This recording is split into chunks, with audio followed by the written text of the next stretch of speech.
The morning Lauren left for New York, everything seemed perfectly normal. She kissed me goodbye, ruffled Tyler's hair, and gave Lily an extra long hug. That's how 18 years of marriage worked. Comfortable routines, predictable goodbyes, the promise of a quick return. "I'll call every night," she said, wheeling her suitcase toward the waiting Uber. "And don't forget, Lily has soccer on Thursday and Tyler needs his science project materials." I nodded, giving her my usual relaxed smile. "We've got this. Just focus on nailing that presentation." That was Monday. By Thursday morning, something felt off. My name is Daniel Carter. I'm 48 years old, run a successful tech solutions company in Seattle. And until 3 days ago, I thought I had the perfect life.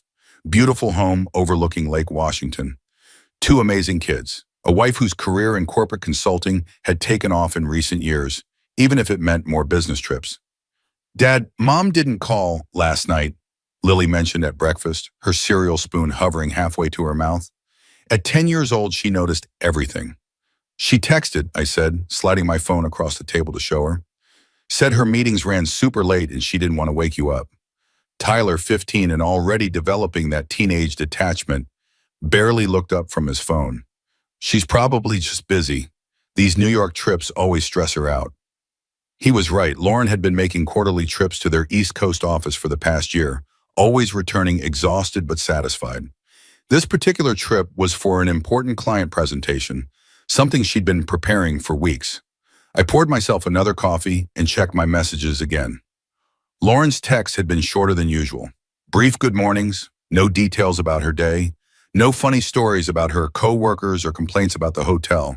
When I called the previous evening, she'd sounded distracted, ambient noise suggesting she was in a restaurant or bar.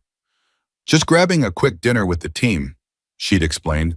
"I'll call tomorrow with more time to talk." The idea came to me while driving back from dropping the kids at school. It was nearly spring break. Tyler and Lily only had Friday left before a week off. Lauren wasn't due back until Tuesday. What if we surprised her in New York? We could fly out Friday after school, spend the weekend exploring the city, and Lauren could extend her stay through Monday. The kids would love it, and honestly, I missed my wife.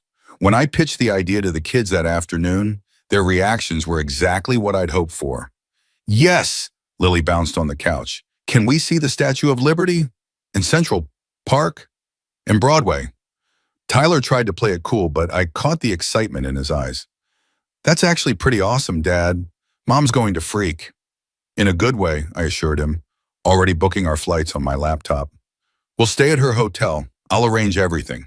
I texted Lauren casually that evening, careful not to reveal our plans. "How's the big city treating you?" Her response came nearly an hour later. "Busy, exhausted, presentation went well, but we're still putting out fires. Missing you guys. Can't wait to get home. Give the kids hugs from me." I smiled, imagining her face when we showed up at her hotel, the Waldorf Astoria, where her company always booked their executives. I'd called ahead and reserved a family suite on the same floor as Lauren's room, mentioning to the friendly reservation agent that we were surprising my wife who was already staying there. "How romantic," the woman had gushed. "I'll make sure not to spoil the surprise if she happens to stop by the front desk." Everything was set. Bags were packed secretly while the kids were at school. I'd arranged for my second-in-command to handle the office. My excitement grew throughout Thursday, but then something happened that sent the first real chill down my spine. At 11:49 p.m., while I was double-checking our flight details, a text from Lauren lit up my phone. "Evening was unforgettable. Want to repeat tomorrow night?" I stared at the message, my thumb hovering over the keyboard. Before I could respond, another text followed quickly. "Sorry, wrong person. Meant for Sarah about the client dinner.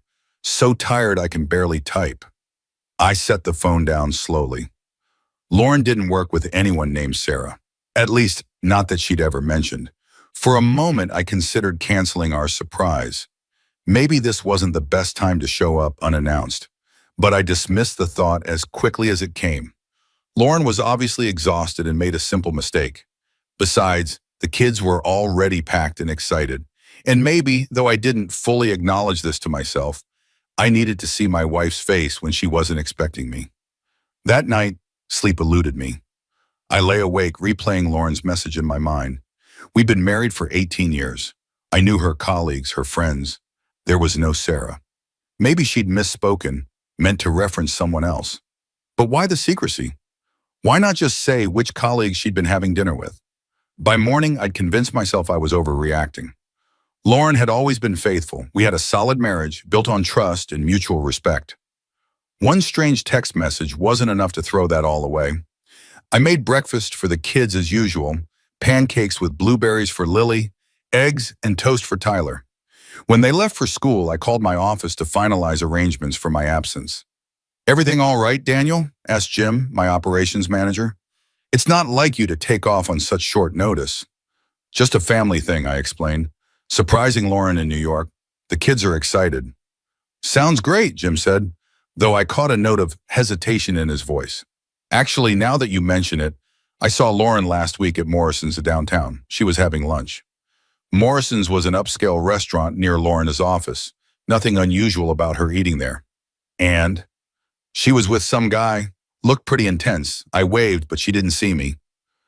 "Probably a client," I said automatically, though my stomach tightened. "You know how focused she gets during meetings."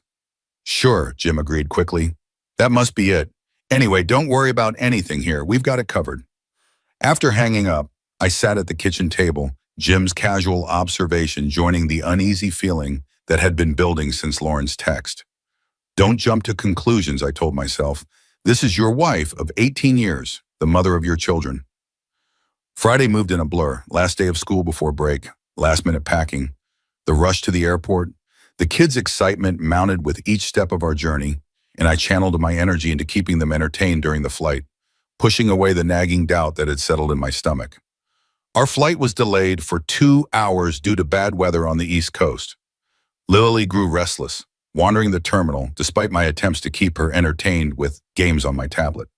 Tyler retreated into his headphones, lost in whatever music teenagers found meaningful these days. "Dad," Lily said, returning from a brief exploration of nearby gates, "why didn't you tell Mom we're coming? Wouldn't that be easier?" "Because it's a surprise, dum-dum," Tyler answered before I could. "Don't call your sister names," I said automatically. "But what if she's busy?" Lily persisted. "What if she has work meetings?" "Then we'll explore New York until she's free," I assured her. "This is an adventure, remember?" The truth was I hadn't really thought through what we'd do if Lauren was genuinely unavailable. The whole plan had come together so quickly, driven by equal parts impulse and the strange unease that had been growing since her text message. By the time we landed at JFK, it was nearly 8 p.m., much later than planned. We made our way through the crowded terminal and caught a taxi to Manhattan. As the iconic skyline came into view, Lily pressed her face against the window. "Is Mom going to cry? I bet she's going to cry." "Probably," I said, smiling at her reflection in the glass. "She might be in a meeting, though, so we'll check in at the hotel first and then figure out the best way to surprise her." The Waldorf Astoria stood majestic and illuminated against the darkening sky. The kids gaped at the ornate lobby as we rolled our luggage toward the reception desk. A young man with a crisp name tag reading Michael greeted us warmly. "Welcome to the Waldorf Astoria. Checking in?" "Yes, reservation under Daniel Carter." He typed efficiently on his keyboard. "Ah, yes, Mr. Carter. We have your family suite ready on the 12th floor." His eyes flicked up. "You mentioned you're surprising your wife?" "That's right, Lauren Carter. She's staying here for business." Michael's fingers hovered over his keyboard. Something flickered across his face before his professional smile reasserted itself. "Yes, Mrs. Carter is indeed staying with us. Room 1214. He lowered his voice slightly. "I should mention that Mrs. Carter has a do not disturb status on her room currently." "That's fine," I said. "We'll get settled in our room first. Is there a way to find out if she's in the hotel now or still out at meetings?" Michael glanced at his screen again. "According to our system, her keycard was last used to enter the room about an hour ago." "Perfect. She was in. Maybe resting before dinner." "Great, thank you. We'll take our room keys now." As Michael processed our check-in, another employee approached the desk and whispered something to him. Michael's eyes widened slightly before he nodded and returned his attention to us. "Mr. Carter, I've placed you in room 1220, just down the hall from Mrs. Carter. Here are your key cards. Would you like assistance with your luggage?" We declined, and minutes later were riding the elevator to the 12th floor. Tyler had grown quiet, sensing perhaps that something felt off. Lily, however, was practically vibrating with excitement. "Can we go see Mom right away? Please, Dad." "Let's drop our bags first, maybe freshen up a bit from the flight," I suggested as the elevator doors opened. We found our room and settled in quickly. The suite was spacious and elegant, with a separate bedroom for the kids and a stunning view of the city lights. Under different circumstances, I would have taken a moment to appreciate the luxury. "Okay," I said, checking my appearance in the mirror. "Let's go surprise your mom." We walked down the carpeted hallway until we reached room 1214. I hesitated, then knelt down to Lily's level. "Why don't you knock, sweetheart? When Mom answers, you can shout, 'Surprise!'" Lily nodded solemnly, accepting this important mission. She raised her small fist and knocked firmly on the door. No answer. She knocked again, louder this time. Still nothing. "Maybe she's in the shower?" Tyler suggested. As I was considering our next move, the door to the adjacent room opened, and a middle-aged man in hotel uniform emerged with a room service tray. "Everything all right?" he asked. "We're trying to surprise my wife," I explained. "The front desk said she's in, but she's not answering." The man, his name tag identified him as Roberto, looked at the door number, then back at us. "Ah, the lady in 1214. I just delivered room service there about 20 minutes ago." He hesitated. There were two people in the room. I felt my chest tighten. "My wife and—" Roberto shifted uncomfortably. "A gentleman. They ordered champagne and dinner." Lily tugged at my sleeve. "Dad, is Mom having a work meeting in her room?" "Probably," I said automatically, though my mind is racing through possibilities, none of them good. "Thank you," I told Roberto, who nodded and continued down the hallway. I pulled out my phone and called Lauren's number. We could hear the muffled ringtone through the door. After 4 rings, it stopped. A text appeared seconds later. "In an important meeting. Call you back later." I stared at the message, heat rising in my face. Behind that door, my wife was ignoring her ringing phone while drinking champagne with an unknown man. "Kids," I said, keeping my voice steady, "why don't you go back to our room for a few minutes? I'm going to try to reach Mom another way." Tyler gave me a long look. At 15, he wasn't a child anymore, and I could see the dawning comprehension in his eyes. He put his arm around his sister's shoulders. "Come on, Lily. Let's check out the room service menu. I'm starving after that flight." "But what about surprising Mom?" Lily protested. "We will," I assured her. "Just need a few minutes to coordinate. Room key?" I held out my hand, and Tyler passed me one of our key cards before guiding his sister back down the hall. Once they were out of sight, I stood outside Lauren's door, uncertain of my next move. My training in business negotiations had always emphasized the importance of information. Never confront without knowing exactly what you're dealing with. But this wasn't business. This was my life, my marriage, and 2 children waiting down the hall for answers I wasn't sure I could give them. I pulled out my phone again and dialed Lauren's number. This time, it went straight to voicemail. "Lauren, it's me. I'm outside your hotel room. The kids and I came to surprise you for the weekend. Please open the door." I ended the call and waited. 1 minute, 2. Then I heard movement inside the room. Hushed voices, the sound of closet doors opening and closing. Finally, the door cracked open and Lauren peered out, her face flushed, hair disheveled. "Daniel?" She stepped into the hallway quickly, pulling the door almost closed behind her. She wore a hotel robe tied tightly at the waist. "What are you doing here?" "Surprise," I said flatly. "The kids wanted to see New York. I thought we'd make it a family weekend."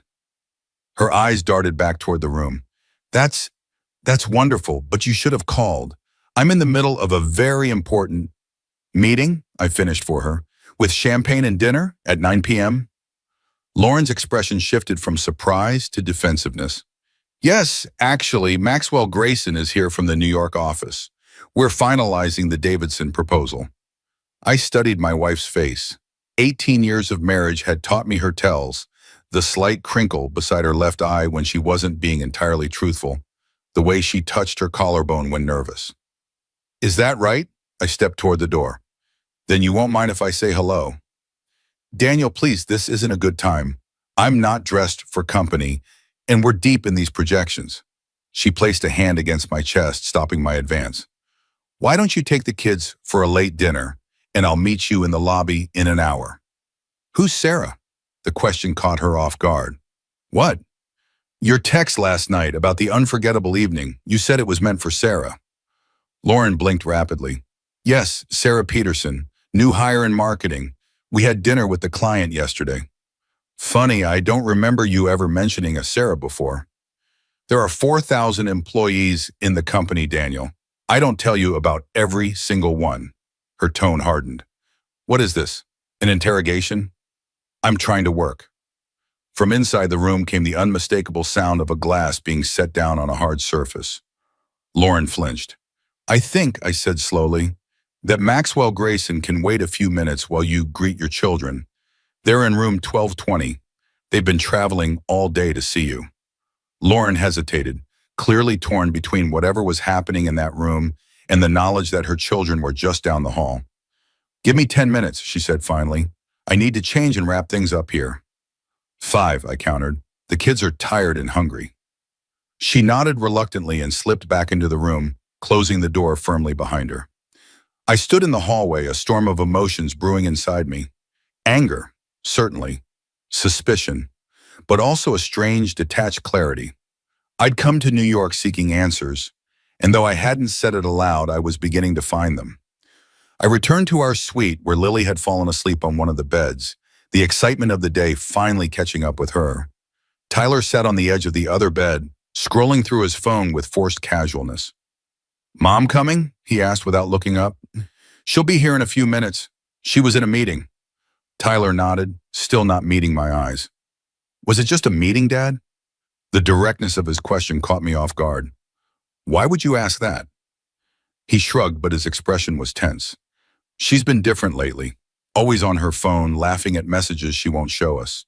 And these New York trips, she never used to travel this much. Kids notice everything. I'd been so caught up in work, in maintaining our comfortable life, that I'd missed the signs my teenage son had picked up on. I don't know yet, I admitted, sitting beside him, but I'm going to find out. Tyler nodded solemnly. Just don't lie to us, okay? Even if it's bad. I promise, I said, placing a hand on his shoulder. A soft knock at the door interrupted our conversation. Lauren entered, now dressed in sleek black pants and a blue silk blouse, her hair neatly combed, makeup refreshed. She looked composed, professional, and completely different from the flustered woman I'd encountered in the hallway minutes earlier. Oh my goodness, she exclaimed, her voice pitched higher than normal. What a wonderful surprise. Lily stirred at the sound of her mother's voice, blinking awake. Mom! She scrambled off the bed and threw herself into Lauren's arms. My sweet girl, Lauren murmured, hugging Lily tightly. I can't believe you're here in New York. Tyler hung back, watching the performance with skeptical eyes. Hey, Mom. Tyler. Lauren released Lily and moved to embrace our son, who accepted the hug stiffly. Look how handsome you are. Did you grow another inch since I left? I observed this reunion from a distance, struck by how easily Lauren had shifted from panic to performing the role of delighted mother. Had she always been this good an actress, or was it a skill she'd developed recently? I was just telling the kids we should get some dinner, I said. They're hungry after the flight. Of course, Lauren agreed quickly. There's a wonderful restaurant just around the corner. Or we could order room service if you're too tired to go out. Room service sounds perfect, Lily declared. Can we eat in our pajamas? Lauren laughed, the sound almost genuine. Absolutely, it'll be like a slumber party. As Lauren helped Lily select items from the room service menu, I caught Tyler watching his mother with a guarded expression. He'd picked up on the strange undercurrents, the tension beneath the forced normalcy. He met my eyes briefly, a silent question passing between us. I gave him a slight nod. Later, it promised. We'll talk later. Lauren kept up a stream of cheerful conversation throughout dinner, asking about school, friends, the flight. She told sanitized stories about her business meetings, careful to mention multiple colleagues by name, establishing alibis I hadn't asked for. Not once did she mention Maxwell Grayson or the work they'd supposedly been doing when we arrived. After dinner, when Lily had fallen asleep again and Tyler had retreated to the bedroom with his headphones, Lauren and I sat across from each other at the small dining table in the suite. "This was such a thoughtful surprise," she said, swirling the last of her wine in the glass. "I just wish you'd given me some warning." "That would defeat the purpose of a surprise." She smiled tightly. "Even so, my schedule here is packed. I don't want you and the kids to be disappointed if I can't spend every minute with you." "We'll manage," I said. "In fact, I've already made plans for tomorrow. Breakfast in the hotel restaurant at 9 a.m. I've invited some of your colleagues to join us." The color drained from Lauren's face. "What? Who?" "Your team, the ones you've been working with all week. I thought it would be nice for the kids to meet them." I kept my voice casual. "I spoke to your assistant before we left Seattle. She was happy to arrange it." This was a lie. I had no contact with Lauren's assistant, but I needed to see her reaction. "Daniel, that's not necessary," she said quickly. "These people are incredibly busy. I'm sure they have better things to do on a Saturday morning." "Actually, they seemed quite eager to meet us, especially Maxwell Grayson. Your assistant mentioned you two have been working closely together." Lauren set her wine glass down with a shaking hand. "Look, I appreciate the thought, but I'd really prefer to keep work and family separate this weekend. Let's cancel the breakfast and do something just the four of us." "The invitations have already been sent," I said firmly. "It would be rude to cancel now."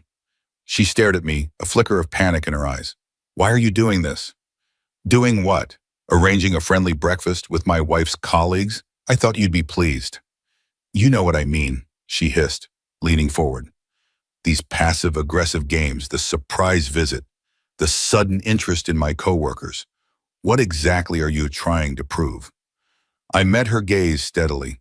"I'm not trying to prove anything, Lauren, but I think you might be hiding something. And tomorrow morning we're going to find out what it is." She pushed back from the table abruptly. "I'm going to check on the kids." "They're fine. Tyler's listening to music and Lily's asleep. We're not done talking." "I'm tired, Daniel. It's been a long day and I have another one tomorrow." She gathered her purse and phone. "I should get back to my room." "Your room?" I raised an eyebrow. "Not staying with your family tonight?" Lauren hesitated. "I have all my work materials spread out there, and I need to prepare for an early call." "With Maxwell Grayson?" Her eyes narrowed. "Yes, actually. He's the senior VP of East Coast Operations. We have a lot to coordinate before Monday's presentation." "Funny, I thought your presentation was earlier this week. That's what you told me on Monday." Lauren froze momentarily, then recovered. "That was the preliminary presentation. Monday is the final client meeting." "I see." I stood, moving toward the door. "Well, don't let us keep you from your important work. See you at breakfast, 9 a.m. Don't be late." Once she had left, I sat alone in the quiet suite, listening to the faint sounds of New York traffic far below. My phone buzzed with a text. "Daniel, please don't do this. Not in front of the kids. Can we talk privately tomorrow?" I didn't respond. Instead, I called the hotel's front desk and asked to speak with the manager. 20 minutes later, I was in his office, explaining my situation in carefully chosen words. "I understand your predicament, Mr. Carter," the manager said diplomatically. "While we respect our guests' privacy, we also recognize this is a delicate family matter." "I'm not asking for anything inappropriate," I assured him. "Just confirmation of what I already suspect." The manager, a distinguished man in his 50s named Richard, nodded thoughtfully. "Our security cameras cover all public areas of the hotel. If you're inquiring about footage from these areas, that would be within our policies to share with the registered guest under certain circumstances." "That would be extremely helpful." Richard typed something into his computer. "Mrs. Carter has been staying with us for 5 nights now. Did you have specific dates in mind?" "All of them," I said grimly. The footage, displayed on Richard's monitor, confirmed my worst fears. Lauren and a tall, dark-haired man entering the hotel together, his hand at the small of her back. Lauren and the same man returning late at night, stopping to embrace in the deserted lobby. The two of them sharing drinks in the hotel bar, their body language intimate and familiar. "When did Mrs. Carter check in?" I asked. Richard consulted his records. "Sunday evening, at 7:42 p.m. "And was she alone?" He hesitated. The reservation was made for 2 guests. From the beginning, I murmured, more to myself than to him. This whole trip was planned for 2. Mr. Carter, I hope you understand that in my position, I must remain neutral. However, Richard leaned forward slightly. If you are planning to address this situation during your stay, I would encourage discretion, for everyone's sake, including your children's. I nodded, suddenly feeling the weight of what lay ahead. I appreciate your concern and your help. Richard handed me a USB drive. The relevant footage should you need it. Hotel policy requires we maintain records of all security camera access. Back in our suite, I found Tyler still awake, sitting in the darkened living area, the city lights casting shadows across his face. Couldn't sleep? I asked, sitting beside him. Nah. He stared out at the glittering skyline. Mom's not coming back tonight, is she? No. She's with someone else, isn't she? Another man. I considered deflecting, protecting him from the truth, but I'd promised not to lie. I think so. I don't have all the answers yet. Tyler nodded, his jaw tight. I heard her on the phone once, late at night when she thought everyone was asleep. She was laughing, this weird, giggly laugh she never uses with us. When I asked who she was talking to the next morning, she said it was Aunt Carol. Aunt Carol, Lauren's sister, who lived in Portland with her wife and 3 cats, who went to bed at 9 p.m. every night and certainly wouldn't have been on the phone at midnight. I'm sorry, Tyler. It's not your fault, he said, his voice cracking slightly. What are you going to do? I looked at the USB drive in my hand, the damning evidence it contained. Something I probably shouldn't do in front of you and your sister. But I don't see another way. He was quiet for a long moment. We should be there. Lily and me. We deserve to know the truth too. I studied my son's face, the determination in his eyes despite the pain behind them. It won't be pretty. Neither is lying to your family. The next morning unfolded with a sense of grim inevitability. Lily, innocent and excited about breakfast in a fancy hotel restaurant, chattered happily as we dressed.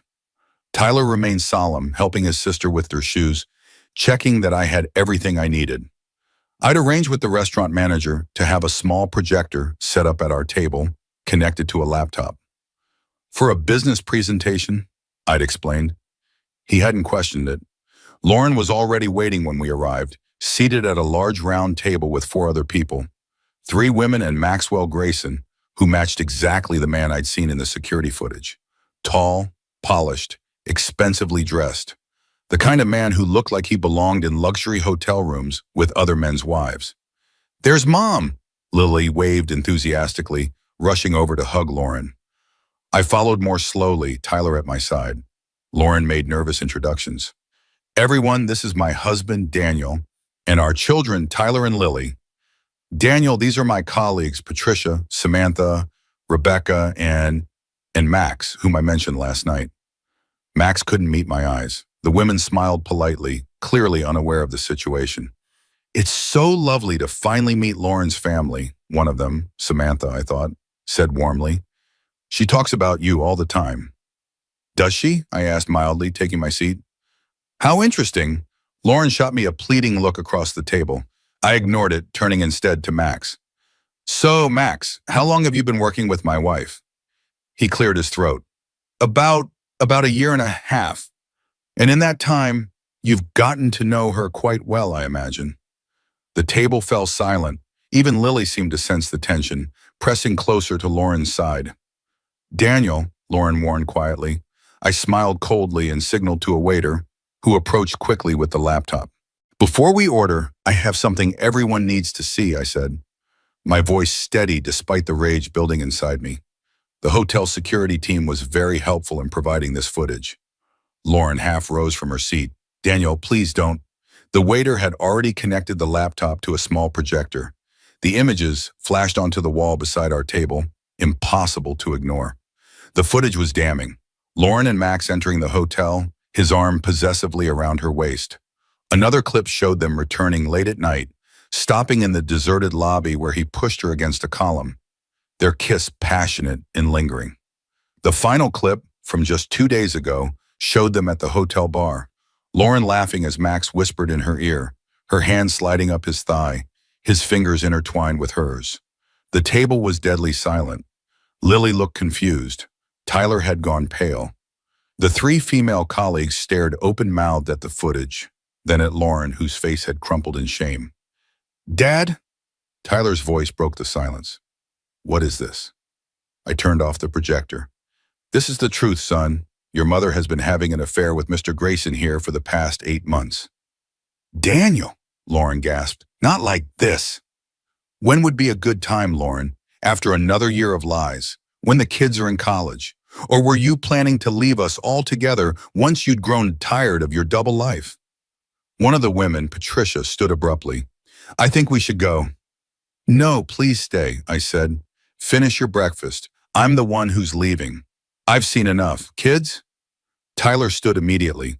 Lily remained glued to Lauren's side, confusion and tears welling in her eyes. "Mommy? What's happening?" Lauren wrapped her arms around our daughter. "Nothing, sweetheart. Just grown-up problems. Everything's going to be okay."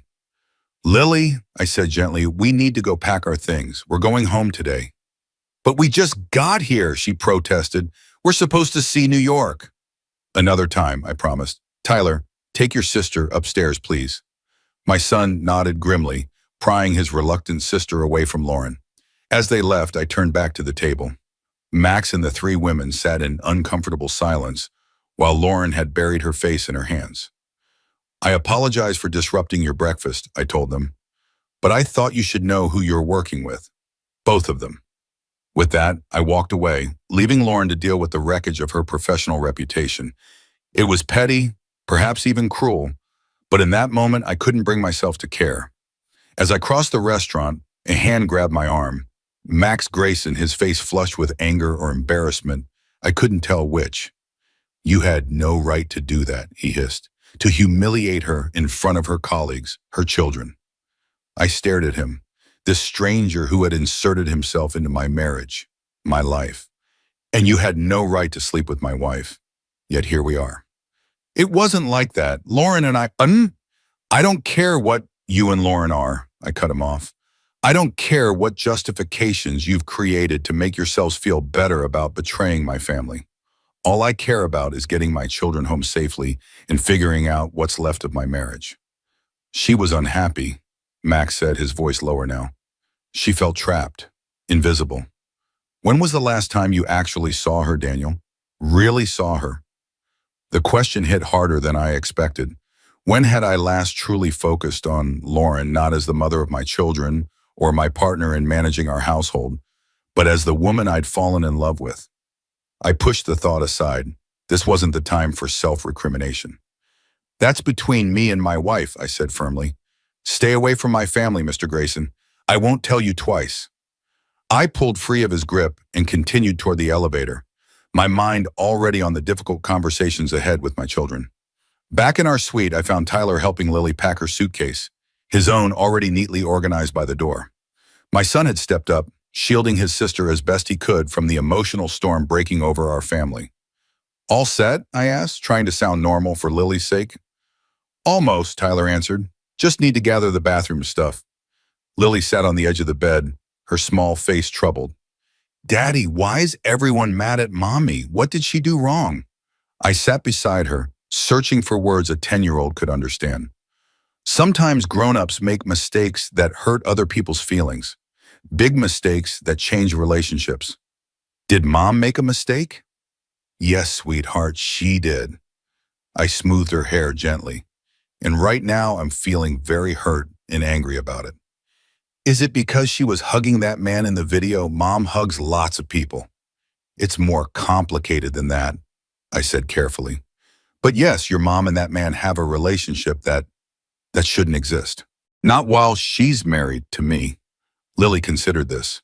Are you and Mom getting a divorce? Like Jenny's parents? The question pierced straight through me. I don't know yet, Lily. That's something Mom and I will have to figure out when we get home. But we'll still be a family, right? You'll both still be my mom and dad?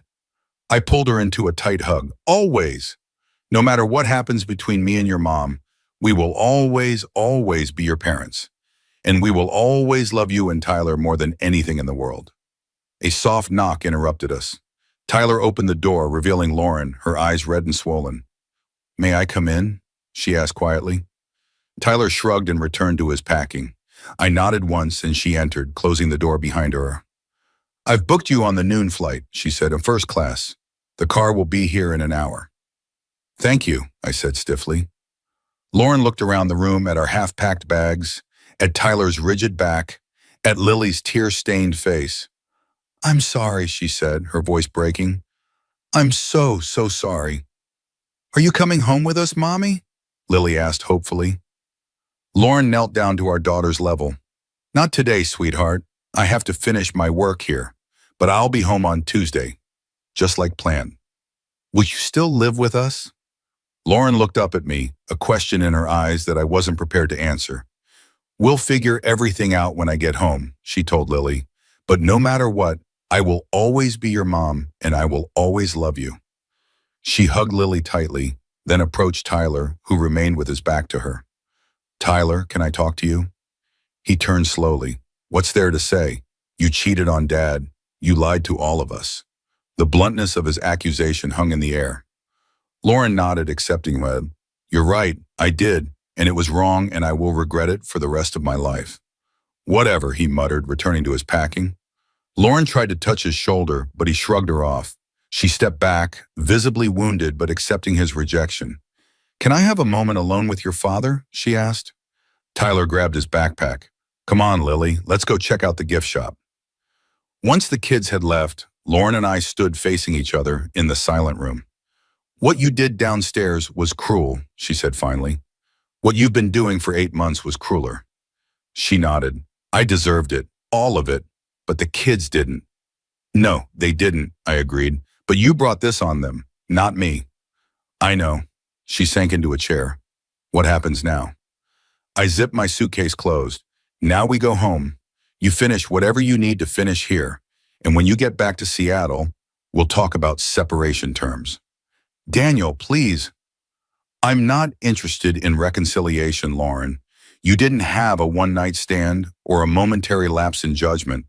You constructed an entire second life. You erased your family when it was convenient for you. How could I ever trust you again? I'll do anything, she whispered. Therapy, counseling, whatever it takes. It's too late. I picked up my suitcase. I'll wait for the kids in the lobby. As I headed for the door, Lauren called after me, I do love you, you know, I always have. I paused, hand on the doorknob. If this is what your love looks like, I'd rather not have it. In the hallway, I nearly collided with Max Grayson, who was leaving Lauren's room with a small duffel bag. Carter, he acknowledged stiffly. I blocked his path. A word, if you don't mind. Max sighed. Look, I understand you're angry. Angry doesn't begin to cover it, but that's not what I want to talk about. I stepped closer. I want to know how long. Lauren said 8 months. The truth, I insisted. How long have you been sleeping with my wife? Max studied me for a moment, then leaned closer. You know what your problem is, Carter? You got too comfortable, too sure of yourself. Lauren needed someone who actually saw her, not just as a wife or mother, but as a woman with desires and ambitions. I felt my control slipping. You don't know the first thing about my marriage. I know more than you think, he said with infuriating confidence. I know how she sounds when she... I didn't let him finish. My fist connected with his jaw before I even realized I'd moved. Max stumbled backward, hand flying to his face in shock. A security guard appeared almost instantly. Gentlemen, this is a 5-star establishment, he warned, positioning himself between us. Max straightened his jacket, eyes blazing. You're going to regret that. Not as much as you'll regret ever meeting my wife, I replied, my voice deadly calm despite my racing heart. Stay away from my family, Grayson. I won't tell you twice. The journey home was subdued. Lily fell asleep on the plane, exhausted from the emotional morning. Tyler put on his headphones and stared out the window for the entire flight. I tried to read to distract myself, but kept seeing the security footage playing over and over in my mind. Landing in Seattle felt surreal, as if we were returning to a life that no longer existed. The house looked exactly as we'd left it, yet everything had changed. Tyler disappeared into his room without a word. Lily clung to me, suddenly fearful in a way she hadn't been before. Is Mom really coming home on Tuesday? She asked as I tucked her into bed that night. That's what she said. And then everything will be okay again. I smoothed her blanket, buying time. Things might be different for a while, Lily. Mom and I have a lot to figure out.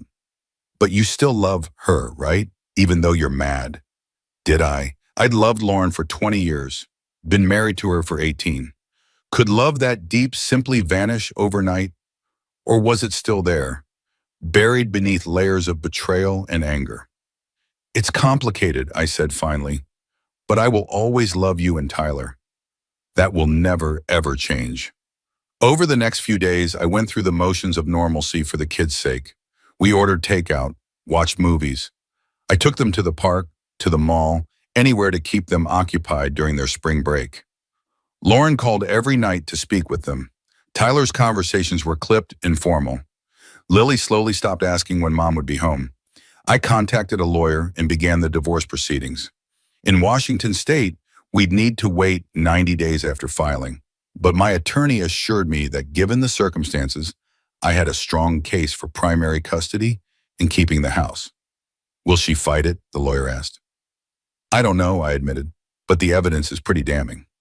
Infidelity doesn't automatically determine custody arrangements, she warned me. The court considers the best interests of the children above all else. And it's in their best interest to stay in their home with the parent who didn't lie to them for over a year. The lawyer made a non-committal noise. Let's not get ahead of ourselves. See what she says when she returns. The Tuesday Lauren was due to return, I took the kids to my parents' home for dinner. When we returned, her car was in the driveway. Lily ran inside immediately. Tyler hesitated, then followed slowly. I took my time preparing myself for whatever confrontation awaited. Inside, Lauren was sitting on the couch, Lily cuddled against her side. Tyler stood awkwardly by the stairs. The atmosphere was thick with the unspoken words. Kids, I said, could you give your mother and me some time to talk? Tyler, make sure your sister gets ready for bed. They went upstairs reluctantly, Lily throwing worried glances over her shoulder. Once we were alone, Lauren spoke first. I've been served with divorce papers. Yes, you're requesting full custody. Primary custody, I corrected. You'll have visitation rights. She nodded, accepting this. I've spoken with my company. I've requested a permanent transfer to the Seattle office. No more travel. That's between you and your employer. And I've started therapy, she continued. I know you don't believe this, but I want to understand why I did what I did, why I risked everything that mattered. I sat in the armchair across from her. Did you come to any conclusions? Not yet, but I know it wasn't about you or the kids or even Max. It was something broken in me. She leaned forward. Daniel, I know I have no right to ask, but is there any chance, even the smallest chance, that you might consider counseling before finalizing the divorce? I'd asked myself this question repeatedly over the past few days. Whether 18 years and 2 children were worth trying to salvage. Whether I could ever look at her without seeing her with him. No, I said finally, I've made my decision. But I want you to know that I'll never stand between you and the kids. Whatever relationship you rebuild with them is up to you. She absorbed this, tears slipping down her cheeks. Where will I live? That's for you to figure out. The lawyer suggested you move into the guest room until the divorce is finalized for the kids' sake. After that, you'll need to find your own place. And Max? What about him? She wiped her eyes. He's been fired. The company has a strict policy against undisclosed relationships between employees, especially when corporate funds are misused. I felt no satisfaction at this news. That's not my concern. He told me what you said to him about destroying our careers. I was angry. But you didn't do it. I shrugged. It wouldn't bring me any peace, and it would only hurt the kids more to see you publicly humiliated. Lauren studied me, a flicker of the woman I'd married visible beneath the stranger she'd become. You're a better person than I deserve. This isn't about what either of us deserves, Lauren. It's about moving forward in a way that causes the least damage to Tyler and Lily. We sat in silence for a long moment, the weight of 18 years pressing down between us. I never thought we'd end like this, Lauren said softly. Neither did I. I stood up. I'm going to check on the kids. In the following weeks, we established a new normal. Lauren moved into the guest room. We created separate schedules for using the kitchen, the living areas. We spoke only about logistics and the children. It was awkward, painful, but necessary until the divorce could be finalized. Tyler remained distant with his mother, answering her questions with minimal words, declining her invitations to spend time together.